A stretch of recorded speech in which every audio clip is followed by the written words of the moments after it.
The neighborhood woke up to the thunder of a Black Hawk slicing over their rooftops, shattering the quiet like a bomb going off. Soldiers poured into Willow Ridge, stringing federal tape across driveways, while Humvees blocked every exit. Homeowners stumbled outside in pajamas, stunned, clutching mugs that trembled in their hands. And at the center of the chaos stood Karen Mallister, silk robe, wild hair, yelling at a captain who answered her with perfect silence. He handed her a sealed packet. One glance, and the color drained from her face. That's when I stepped out of the SUV. She froze. "You. What did you do?" I didn't smile. "Karen, if you think this is bad, wait until you see what comes next." I first met Karen Mallister the same afternoon I discovered my house had been replaced by a dog park. She was holding court inside the Willow Ridge clubhouse, chin-lifted, pearls gleaming, lecturing a grown man about the emotional damage caused by his non-regulation garden hose. People weren't neighbors to her. They were subjects. When I stepped inside wearing my deployment uniform, she didn't bother acknowledging me. Not until I said calmly that I used to own 1,428 Maple Trail. Her head jerked up like I'd insulted her lineage. "Oh," she said, flipping through a suspiciously thick file, "that abandoned lot. Yes, we reclaimed it. Delinquent taxes, no contact from the owner, standard procedure." She delivered the words with rehearsed confidence, too rehearsed. I told her I was active duty military, that my exemption was filed. She cut me off with a raised hand. "Maybe you should have stayed home and handled your responsibilities instead of disappearing overseas," she said, smiling like she'd won something. Then came the part that revealed everything. "We prefer homeowners who are present, predictable, stable, you understand." She wasn't just dismissive, she was intentional. Karen had decided soldiers didn't belong in her perfect little kingdom, and she'd taken my home to prove it. What she didn't know was that I hadn't even begun to fight back. I bought the house on Maple Trail long before Willow Ridge became an HOA kingdom. Back then it was just a quiet corner of town, old trees, friendly porches, the kind of place where people waved whether they knew you or not. I chose it because it felt like home in a way nothing else had. My mom helped me move in, insisting on putting her old porch swing under the front window so she could visit through memories even after she was gone. That swing became my anchor. Between deployments, it was the first thing I saw when I pulled into the driveway, a reminder that not everything in life was chaos. When I enlisted, the neighborhood still had no HOA, just a handful of volunteers who handled holiday decorations and block parties.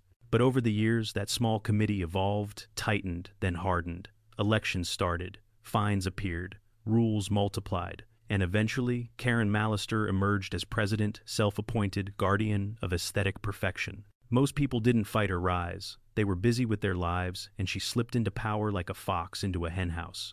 I didn't interact with her much before deployment, but I noticed things: how she frowned at my truck for being too military, how she complained about the small American flag I kept by the porch, claiming it wasn't color-coordinated with the community palette. Small remarks, harmless on the surface, but laced with something colder. Still, I filed my military tax exemption, packed my gear, and deployed overseas, trusting that my home, my land, was safe.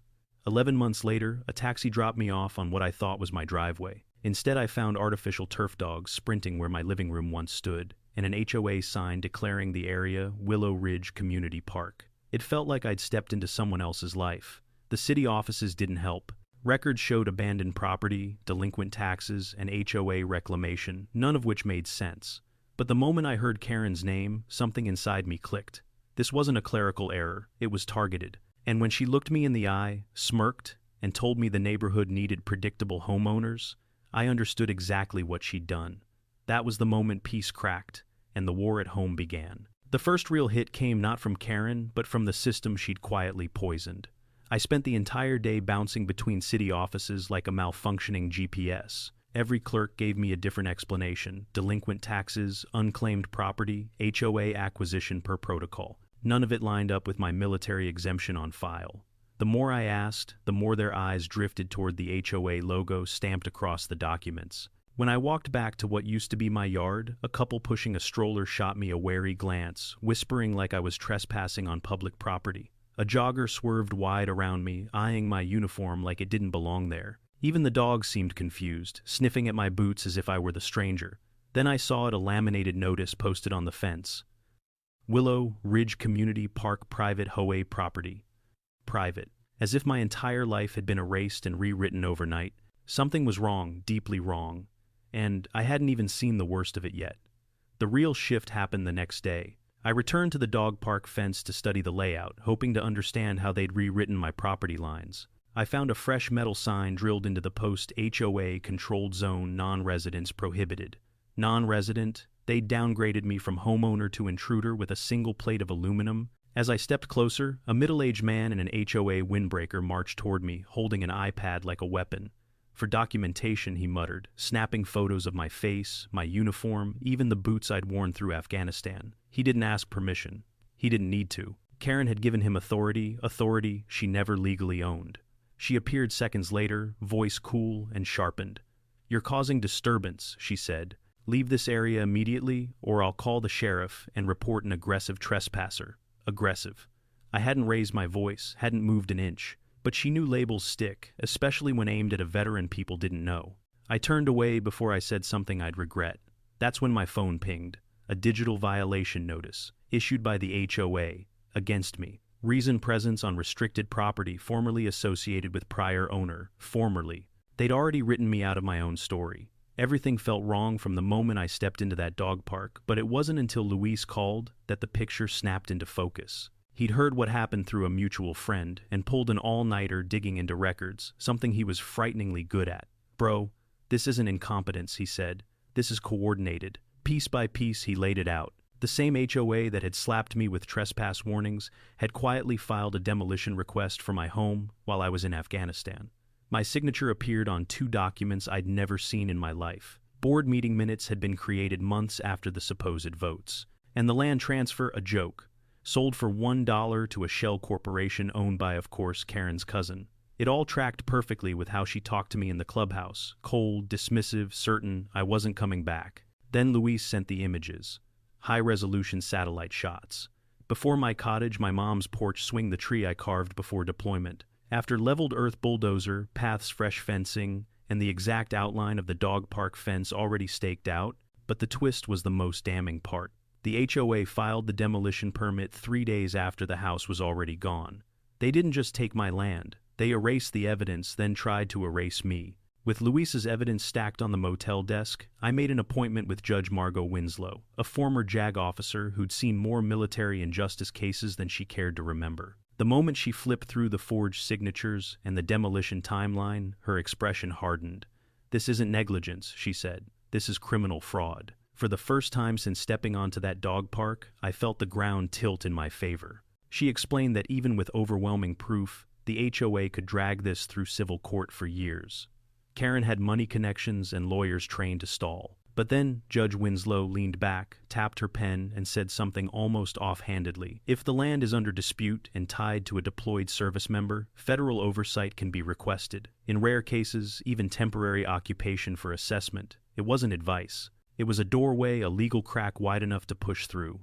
And as I walked out of her chambers, one thought hit me with absolute clarity. This wasn't going to be a quiet fight. Leaving Judge Winslow's chambers, I didn't feel relief. I felt ignition. If federal oversight was even possible, then Karen had no idea how badly she'd miscalculated. I called Colonel Trent from the courthouse steps. He picked up on the first ring. "Talk to me," he said. I laid it out: the forged documents, the illegal demolition, the discriminatory emails, the HOA turning my home into a park while I was dodging gunfire overseas. There was a long silence, then a low whistle. "They did that to a deployed soldier. This wasn't an accident," I said. "They planned it. Then we won't handle it quietly." Within hours, he looped in 2 federal divisions and pulled the policy Judge Winslow referenced. By nightfall, the message arrived in my inbox: APPR, approved. Temporary military assessment and training operation, authorized on disputed property. Luis and I spent the next day marking up maps, identifying every structure tied to the fraud. The clubhouse, dog park, pool, expansion, sidewalks, even the meditation garden Karen bragged about online. All of it built on stolen land, stamped with fake approvals. And then came the moment everything shifted. The military convoy's deployment schedule hit my phone. Dawn, arrival, full occupation, mandatory compliance. Karen had taken my home while I was at war. Tomorrow she would wake up to a war she couldn't control. The convoy rolled into Willow Ridge just as the sky shifted from gray to gold. Engines growled through the manicured streets, rattling shutters and waking residents who thought their biggest problem would be lawn height. Soldiers stepped out, unspooling federal tape across sidewalks, marking off paths, staking flags into the ground with practiced precision. And then came Karen. She burst out of her front door in a silk robe, hair unbrushed, clutching a mug that screamed Queen Bee of the Ridge. The look on her face when she saw Humvees parked across her hydrangeas was pure, unfiltered panic. "What is the meaning of this?" she shrieked, marching toward a captain studying a map. He didn't even flinch. He simply handed her a sealed packet. Her eyes darted across the pages: federal investigation, temporary military occupation, fraud review, illegal land seizure. The color drained from her face in real time, and that's when I stepped out of the SUV behind her. She spun around, disbelief flooding her expression. You did this?" "No," I said quietly. "Your actions did this. I'm just here to watch the truth land." The neighborhood watched too, every eye turning toward the real story finally beginning. The clubhouse, Karen's personal throne room, didn't look like hers anymore. Soldiers had replaced her framed bylaws with satellite maps, evidence boards, and confiscated HOA files stacked shoulder high. Residents crowded at the doorway, whispering, phones recording. They wanted answers. They wanted justice. A federal investigator dimmed the lights and started the presentation. The first slide hit hard, my forged signatures duplicated across multiple property transfer forms. The audience murmured. Someone gasped. The second slide showed the demolition timeline my home bulldozed weeks before any permit was requested. Karen tried to shout over it. "That's misinformation, those documents aren't." But the investigator clicked again. Emails appeared next. Highlighted lines glowed across the screen. "Flip his dirt fast. Military homeowners complicate uniformity. He won't come back. Clear it." Karen's voice cracked. "Stop. Turn that off. Now." No one listened. The final blow was a video Luis's recovered HOA meeting recording. Karen's own voice filled the room, laughing about demolishing my home while I was deployed, bragging that soldiers don't fight the HOA, they're too busy playing hero. The room erupted not in noise, but in stunned, furious silence. Every resident turned toward her. Every camera did too. Her power didn't fade. It died on the spot. The lights came back on, but Karen didn't. She stood, frozen, eyes wide, mouth trembling as the weight of her own words echoed through the clubhouse turned command post. Before she could regain her voice, a federal officer stepped forward, carrying a thick envelope. "Miss Mallister," he said calmly, "by order of the Federal Land Review Board, Willow Ridge HOA is suspended pending full criminal investigation." Her knees nearly buckled. The officer continued each word, hammering another nail into her empire. Fraud, forgery, illegal demolition, discrimination against active-duty military. And then came the part she feared most. Structures built on contested land, including your residence, are subject to immediate federal audit. Occupancy is not guaranteed. A slow, horrified whisper spread through the crowd as neighbors realized their own homes might be involved. They didn't turn to the officers. They turned to her. "You told us everything was legal," one homeowner shouted. "You lied to all of us," another yelled. Reporters swarmed. Microphones thrust forward. Cameras flashed like lightning. Karen tried to retreat, but she had nowhere left to go. Her board members had already slipped into the background, refusing to stand beside her. Even the compliance officer who once trailed her like a shadow stepped away. I walked past her on my way out. She grabbed my arm with shaking fingers. "You ruined everything," she whispered. I met her eyes. "No, Karen, you did that the moment you erased a soldier's home." And she finally broke. The morning after the operation ended, Willow Ridge felt different, lighter, quieter, almost unfamiliar in its calm. For the first time since returning home, I wasn't bracing for confrontation. I walked the perimeter of my old property, now cleared of fencing and dog park signs, and felt something I hadn't felt in months: ownership. The kind that settles in your chest, not on paper. Neighbors who once avoided eye contact now approached me openly. A dad from 3 houses down shook my hand and said, "I'm sorry we didn't speak up sooner." An elderly woman brought a photo of my cottage from years back, the porch swing in full view. People weren't just apologizing, they were reclaiming their own voices, voices Karen had muted for years. Kids rode bikes across the street without parents calling them back, in fear of HOA penalties. A couple installed wind chimes just because they finally could. The neighborhood looked almost the same physically, but the energy was unrecognizably free. And in the middle of all that relief, I felt my shoulders drop for the first time since stepping off that taxi. The war at home had finally stopped pressing against my ribs. The silence wasn't empty anymore. It was healing. By the end of the week, the investigation shifted from shocking to surgical. Federal agents returned with a court order outlining the exact charges Karen would face under U.S. law, not vague accusations, but hard statutes with real consequences. The first charge, 18 U.S. Code Section 1341, mail fraud.